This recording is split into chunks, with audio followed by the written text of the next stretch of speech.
We're starting section 13.3, arc length and speed. The discussion is arc length and speed and arc length and parameterization of the arc length parameterization of curve. So the first thing is the introduction. Again, we're trying to parameterize the space curve R by C, smooth space curve C by this parameterization R of t. And so we want to measure the arc length of C between when t is between A and B.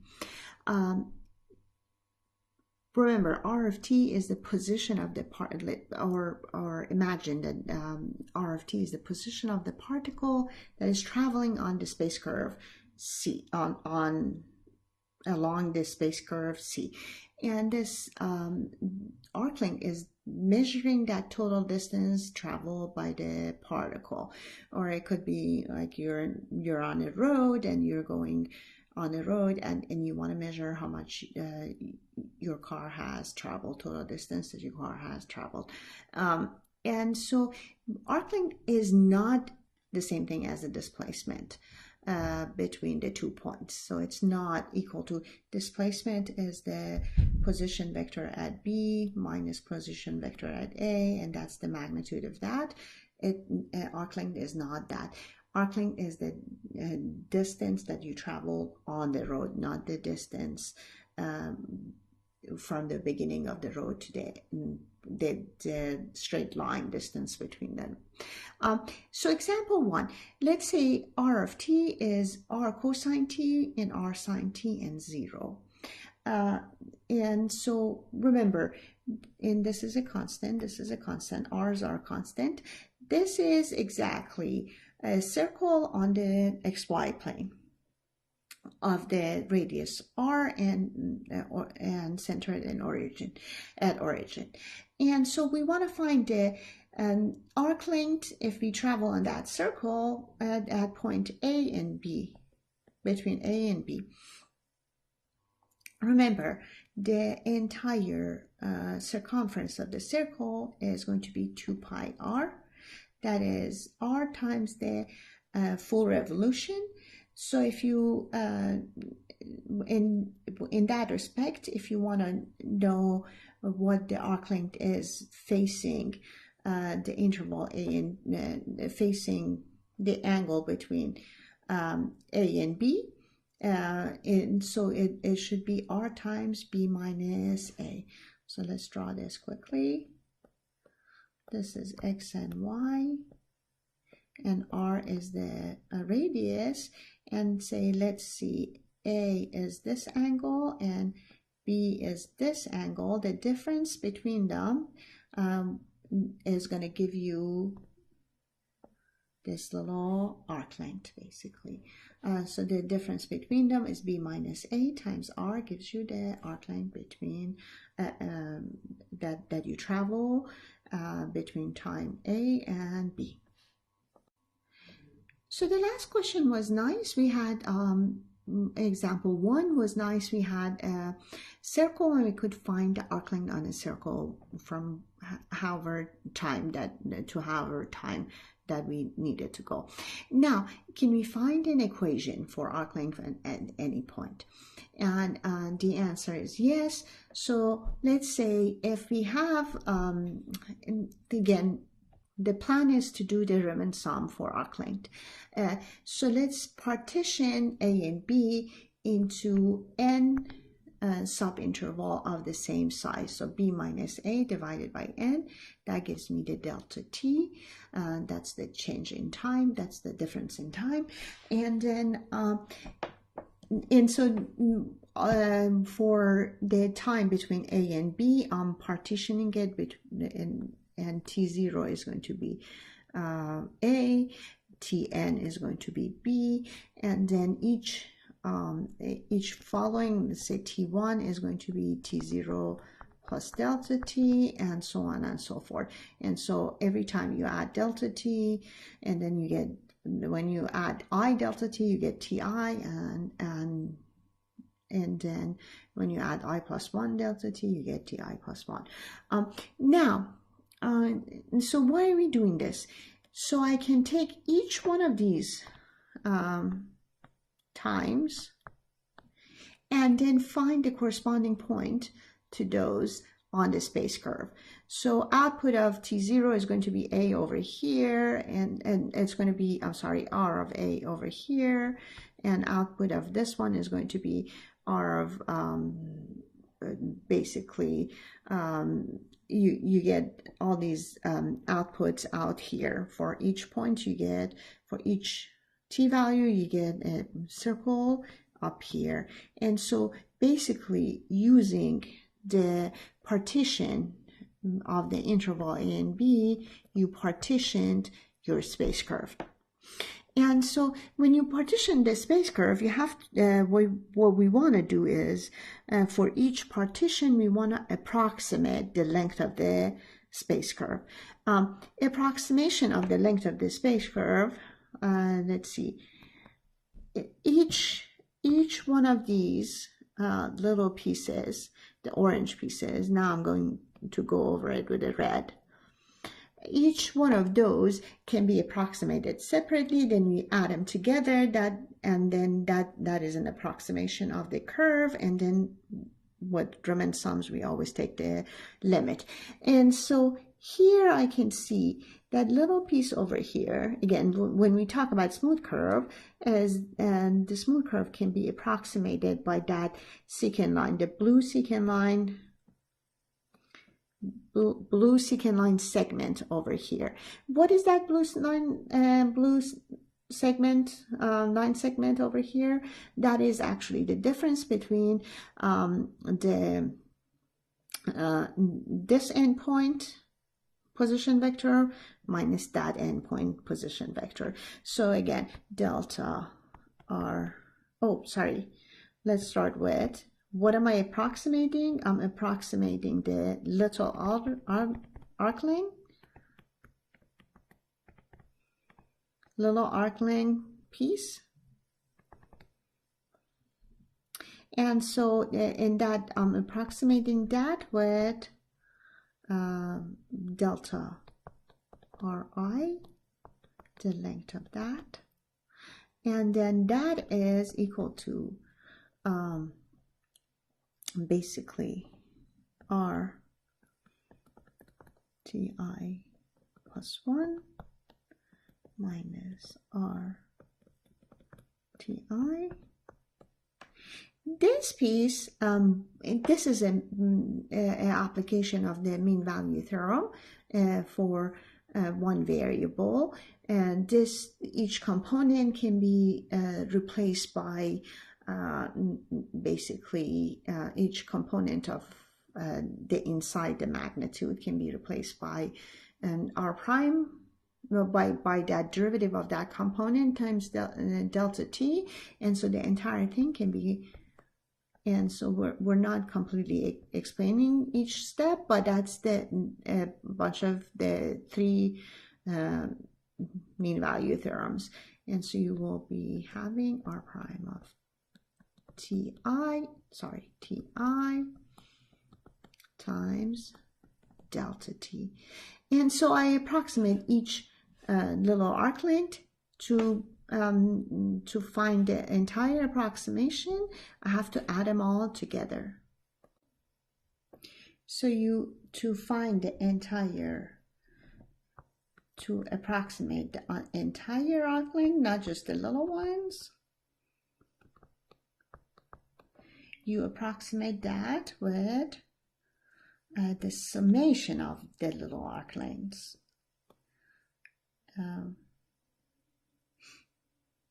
And so you go, I, this one is I, equal to 0 to n minus 1, because there are n pieces, r prime of ti delta t, or it can be also, this one can be expressed as I equal to 1 to n of r prime ti delta t. Now, as we remember, when we have the sigmas and it's over the partition n, then I can make the n to goes to infinity. So the number of increase the number of partition to find it as a Riemann, and so that would be the limit of the Riemann, and take the limit of the Riemann sums and get an integral. And so that would work as in this case it would be the integral first limit of sigma I equal to 1 to n. I move to the left side, r prime of ti delta t as n goes to infinity, and this gives me the integral at r at the beginning and r at the end, which is a to b, and then I'm sorry, t at the beginning and t at the end, which is a and b, and then r prime of t, magnitude of that, dt, and that's the Arclength formula. So the Arclength of the curve parameterized by r of t for t between a and b is the integral from a to b of r prime of the magnitude of r prime of t dt. And remember, when we're let's say when we're parameterizing the curve by r of t, it has components, right?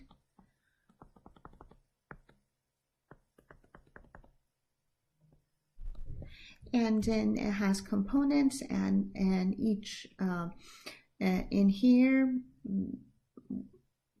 when you're taking the derivative, you find so r prime of t is going to be the derivative in each term, each component.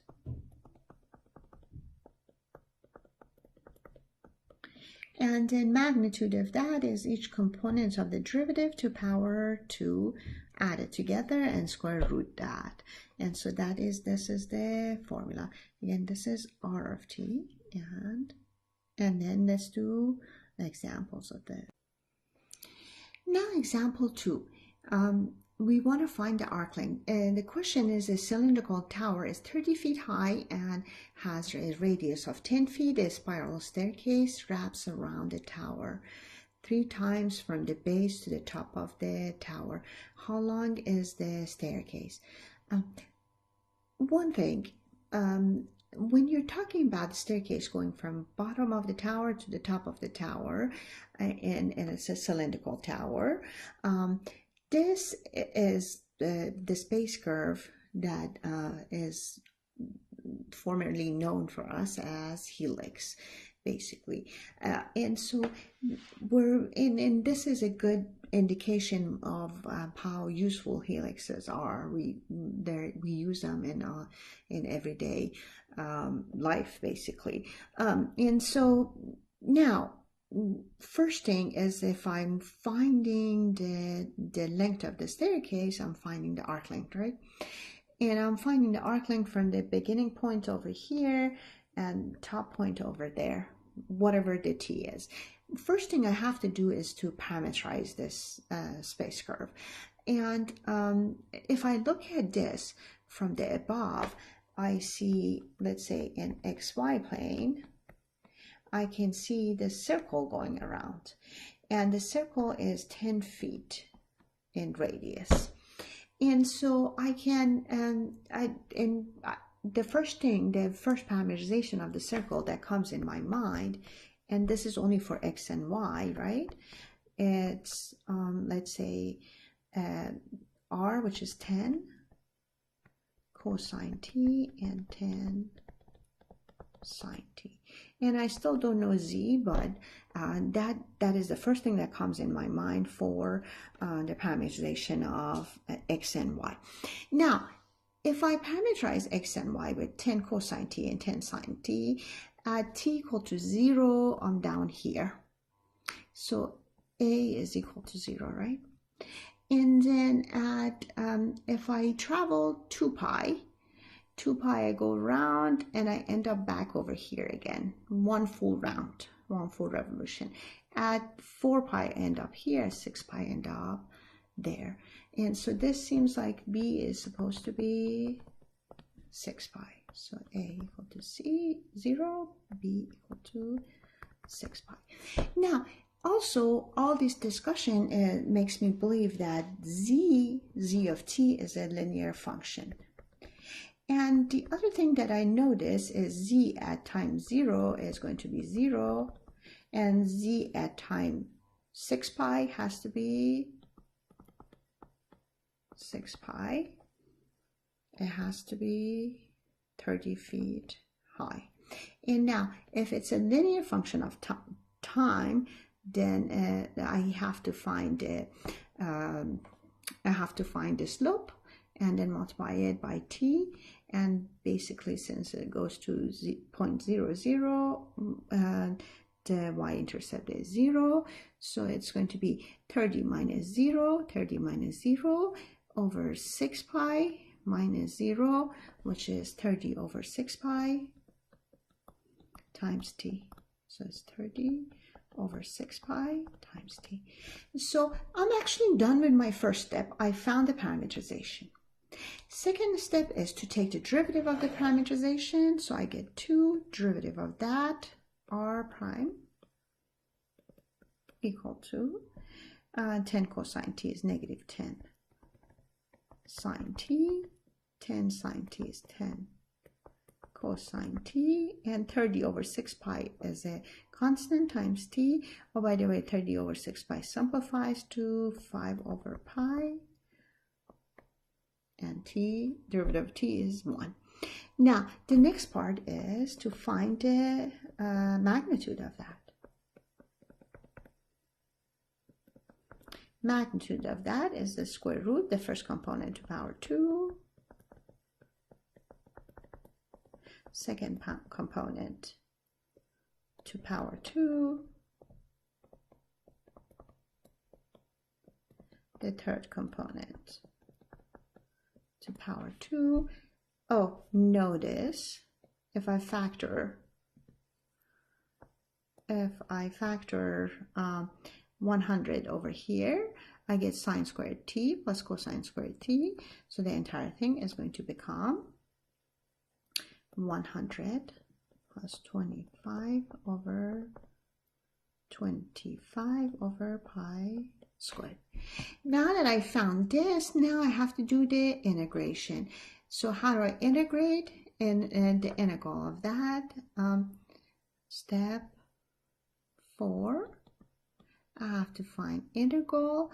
What is the a? 0. What is b? 6 pi. What is the integrand? Is the magnitude of r prime, which is this, 100 plus 25 over pi squared dt. The inside is a constant, so I get the constant goes out. Integral from 0 to 6 pi dt is 6 pi. 100 plus 25 over pi squared.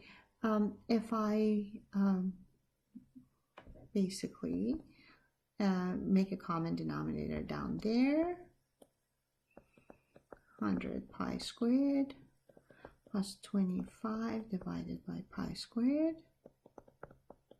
and then pi simplifies with pi, and we end up with 6 square root of 100 pi squared plus 25, which is approximated by,